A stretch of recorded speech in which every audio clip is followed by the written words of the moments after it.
Eu queria te perguntar uma coisa. Tem como eu chegar em Jesus sem conhecer o conceito de Jesus? Tem. Eu conheço muita gente que conheceu Cristo sem nunca ter ouvido falar de Jesus. Muita gente. Porque a minha história... Vou te contar pra ver se tu vê o que tá acontecendo. Eu também pensava em me matar bastante, depressão, não via futuro pra mim. E num dia, não sei porquê, eu decidi acreditar nesse negócio que falavam de Jesus. Eu nem sabia o que era Jesus. Eu só, vou acreditar. Aí eu lembro que eu fui num shopping, lá numa bijuteria, e comprei uma cruzinha e vesti, assim, mais pela simbologia. E a partir daí, pra resumir a história, tudo começou a dar certo na minha vida. Tipo, depois desse fato, a minha vida fez assim. Mas eu não sei, eu só acreditei, assim, eu nem sabia qual era o conceito, não sabia nada de fé que muda tudo. A fé. A gente daqui, eu ainda espero viver para pregar da lua para a terra. Se eu viver mais uns 20 anos, ainda posso fazer isso, 15 anos. A fé é o que não encontra distância longa demais que ela não alcance, nem mundo abstrato demais que ela não pegue, não apalpe. É a fé. Por mais primitiva, simples que tenha sido essa sua fé, você disse, eu quero crer em Jesus. Aquilo foi uma simbolização, mas no teu coração houve uma alteração de mente, de paradigma, de objetivo, de propósito, de pequenas interpretações que eram pequenas, mas que provocaram grandes alterações. E isso acontece muito. A gente pensa o quê? Que Jesus é um patrimônio do Ocidente cristão? Deus me livre, ele está se revelando na Índia, para chineses, para japoneses, para hindus, para índios, para todo mundo. Mas sob o mesmo nome, mesma imagem? Não, o nome Jesus é um apelido de 2000 anos para cá, mas o Cristo é eterno. O Cristo é eterno. O Cristo nunca não se manifestou. O Buda conheceu o Cristo no ângulo que ele pôde perceber. Sim. Confúcio conheceu o Cristo no ângulo que ele pôde perceber. E todo mundo. Moisés conheceu o Cristo do jeito que ele podia conceber na geração dele. Abraão conheceu o Cristo e Jesus disse, Abraão viu os meus dias e se regozijou, do jeito que ele podia conceber. Mas Jesus tem 2000 anos de idade, o fenômeno histórico de Jesus, mas o Cristo é eterno. O Cristo foi imolado. Deixa eu te falar uma coisa aqui que nem todo mundo vai entender.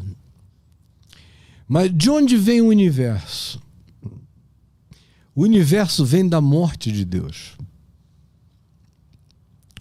E esse é um conceito extraordinário que vem do Novo Testamento, vem dos apóstolos, vem de Jesus, que diz que o universo foi criado quando o Cordeiro de Deus, que é uma outra simbologia, que tem a ver com esse ente que vai para o matadouro calado, que tem a ver com o Cordeiro de Deus que tira o pecado do mundo, mas foi usado pelos apóstolos para uma questão metafísica. Antes da criação de todas as coisas, os apóstolos disseram que o Cordeiro, que é o Cristo, foi imolado, que é uma linguagem também pobre para designar o que houve, antes da fundação do mundo.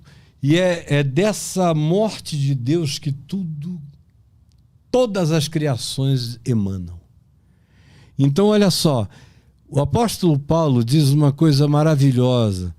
Ele, que quando os astrônomos e os físicos e os filósofos e os teólogos entenderem, vai dar um nó na cabeça deles.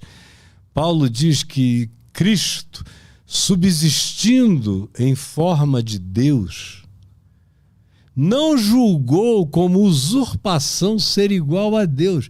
Quer dizer, ele é o anti-Lúcifer. O Lúcifer quis ser mais do que Deus.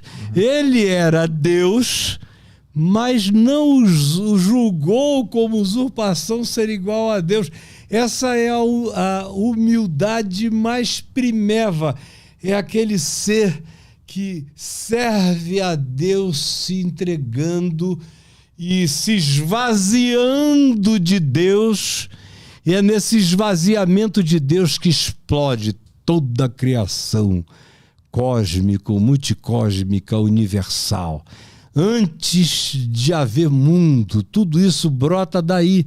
Então, o Jesus da história é só uma manifestação física, histórica, visual, perceptível e ilustrativa e metafórica e simbólica de algo que já aconteceu antes de haver criação. Então, essa coisa do cristianismo, que é mais ou menos uma historinha de caronchinha linear, que Deus criou, bem intencionado, tadinho de Deus, aí investiu em Adão, em Eva, meus filhos, olha só, fiquem à vontade, só não comam disso aqui que pode fazer mal para vocês. E aí eles comeram e Deus falou, o que eu vou fazer?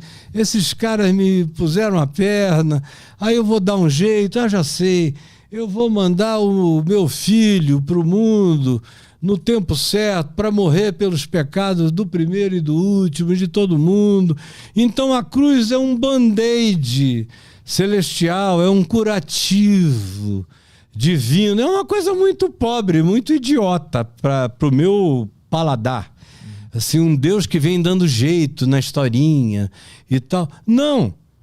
A criação já surgiu sob o signo do perdão. Quando Deus criou todas as criaturas, e não somos só nós somos uma coisa ínfima aqui nesse grão de areia que é a Terra, imagina. Só no nosso universo linear, existem trilhões de objetos, de corpos celestes, de tudo que você imaginar. E esse é só um universo. Tem vários outros multiversos, de outras dimensões, de outras energias. Tudo foi criado por meio dele e para ele. E tudo que foi criado já foi criado sob o signo da graça. Porque o que é criação? É graça, é favor imerecido. Não havia nada e alguém diz, vem, existe. É graça. Uhum. Existir é graça. Existir é graça. Uhum. Então, o universo é graça pura. A graça não é uma coisa que Deus inventou para dar um jeito no pecado humano. A graça é a própria existência, onde nada era e tudo passa a ser, por um ato de vontade, é graça. Alguém chamou a existência. Mas inclusive essas coisas que a gente julga ruins, pecado, morte, acidentes, isso também é graça. Tudo que está implicado, porque aonde abundou o pecado, superabundou a graça.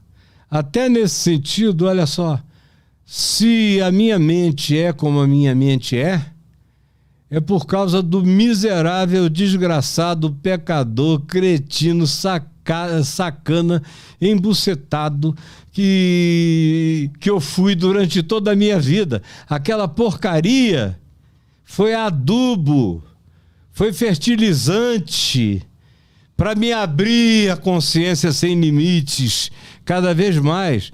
O cara que nunca experimentou a diversidade da vida, ou a angústia de morrer, como foi o teu caso, a angústia de morrer é uma das experiências mais radicais do ser humano.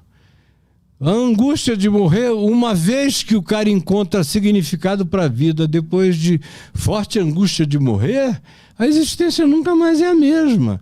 Ao mesmo tempo, a mente se dilata, o espírito se dilata, e quanto mais você for aprendendo o que Jesus ensina como vida e aplicando ao teu cotidiano, e você, na prática, você vai se enchendo dessa presença de Deus em você crescentemente, mas tudo vai ficando ilimitado.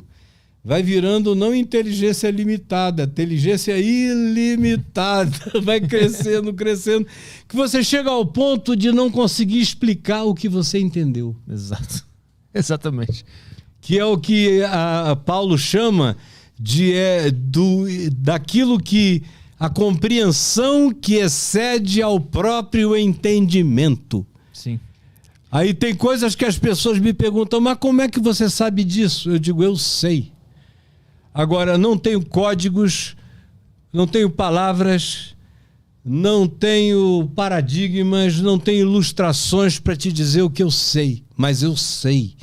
E eu morro te dizendo o que eu sei. E eu não tenho dúvida do que eu sei. Eu tenho muitas ignorâncias sobre a existência, mas eu não tenho dúvida nenhuma sobre o que eu sei. Nenhuma dúvida. O que eu sei, eu sei.